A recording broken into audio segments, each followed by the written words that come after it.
അതെ മിസ്സസ് രാധിക, ഇനി ഇതുപോലെ മിക്കവാറും ദിവസങ്ങളില് നമുക്ക് ചില പാർട്ടീസ് ഒക്കെ ഉണ്ടാവും കേട്ടല്ലോ.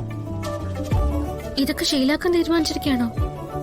എടോ, ഉള്ള സത്യം പറയാലോ, എന്റെ ഫ്രണ്ട്സ് പലരും അവരുടെ വീട്ടിലേക്ക് വിളിക്കാറുണ്ട്.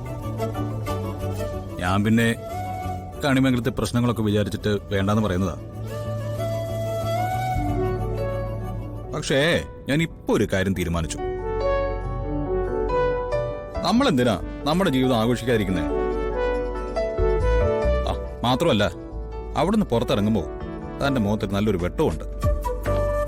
അപ്പോ എനിക്ക് കണിമംഗലത്ത് നിൽക്കുന്ന ഇഷ്ടമല്ലെന്ന് പറയാ?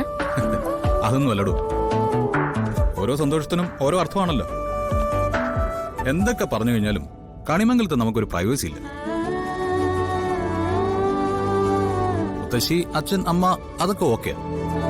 പക്ഷേ ചില മാരക വിഷയങ്ങളുണ്ടല്ലോ,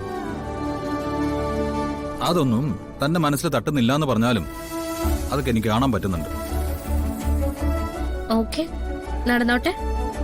എന്തായാലും ഇപ്പൊ ഈ യാത്രയ്ക്ക് ആരുടെ ഭാഗത്തുനിന്നും ഒരു തടസ്സവും ഇല്ല.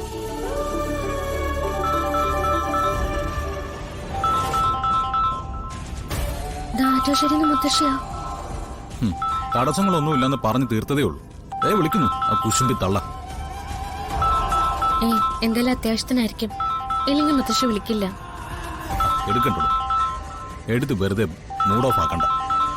എന്തെങ്കിലും അത്യാവശ്യമായിരിക്കുന്നേ. എന്നാലേ ഞാൻ ആ ഫോൺ സ്പീക്കറിൽ ഇടും. അവരെന്താ പറയുന്നെന്ന് എനിക്കൂടെ അറിയണല്ലോ.